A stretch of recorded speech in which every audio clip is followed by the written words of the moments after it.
দর্শক, রাজধানীর Kamalapur rail station থেকে এই যাত্রার খবর জানাতে যুক্ত হচ্ছেন আমাদের সহকর্মী কিশোর জাহান। কিশোর, আপনি তো সকাল থেকেই আছেন রেল স্টেশনে, কমলাপুর রেল স্টেশনে আছেন। সেখানে যাত্রীদের আজ চাপ কেমন দেখতে পাচ্ছেন?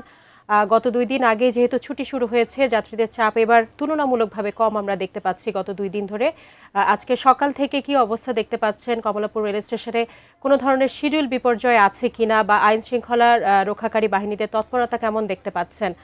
বিস্তারিত আমাদেরকে জানাবেন।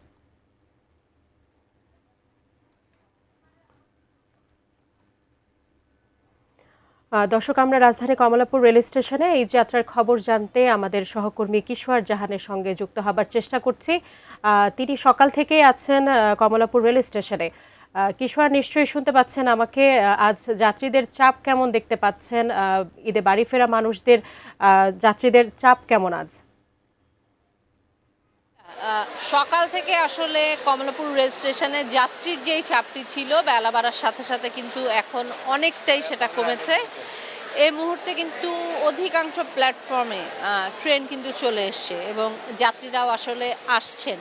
আমি ঠিক যে ট্রেনটির পাশে দাঁড়িয়ে আছি এটি যাবে ঢাকা কিশোরগঞ্জ এবং সকাল থেকে আসলে যে কটি ট্রেন গেছে তার কম বেশি সবগুলো কিছুটা বিলম্ব বলতে হবে।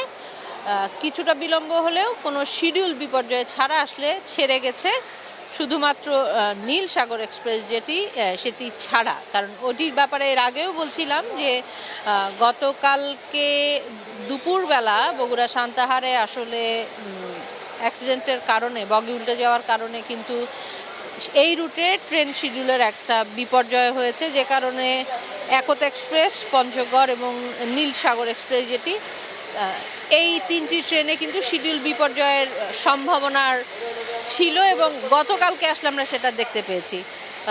যেহেতু এখন আসলে ঈদ যাত্রা, বাড়তি যাত্রীদের চাপ, ঘরমুখো মানুষের চাপটা বেশি, যে কারণে কিন্তু বিকল্পভাবে ট্রেনগুলো ছাড়ছে এবং সেই বিকল্প ট্রেনগুলো আসলে সান্তাহার পর্যন্ত যাচ্ছে এবং সান্তাহারের পরবর্তী স্টেশন থেকে বিকল্প আরেকটি ট্রেনে যাত্রীরা যেতে পারবেন, এরকমটি আসলে আমাদেরকে জানানো হয়েছে।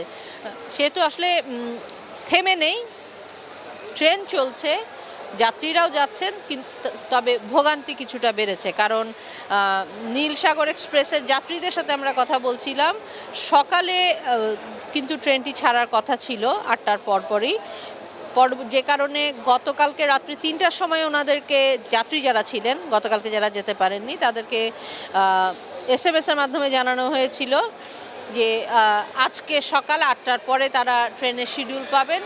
কিন্তু আসার পরে দেখেছেন সেটিরও আসলে আবার নতুন করে রিশিডিউল হয়েছে এবং সেই ট্রেনটি আসলে 10টা এখন পর্যন্ত শিডিউল করা আছে।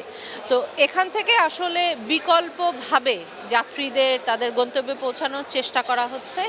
সব মিলিয়ে ঈদযাত্রা ভোগান্তির নয়, তবে অতটা স্বস্তিরও নয়। কারণ কিছু ট্রেন যেমন খুব সময় মেনে এবং খুব হুড়োহুড়ি ছাড়া যাত্রীরা উঠতে পারছেন, একই সঙ্গে কিন্তু আমরা কিছুক্ষণ আগেও, ঠিক 1 ঘন্টা আগেও একটি ট্রেন ছেড়ে যেতে দেখেছি উত্তরবঙ্গের দিকে, সেখানে কিন্তু আসলে তিল ধারণের জায়গাও ছিল না, তারপরেও বাড়ি যেতে হবে। তাই সব কষ্ট মেনে নিয়ে যাত্রীরা বলছেন ঈদযাত্রা এরকমই হয়, এটা ওনারা মেনে নিয়েই স্বস্তির ঈদযাত্রা করতে চান, ঈদটা পরিবারের সাথে উদযাপন করতে চান। শাজিয়া।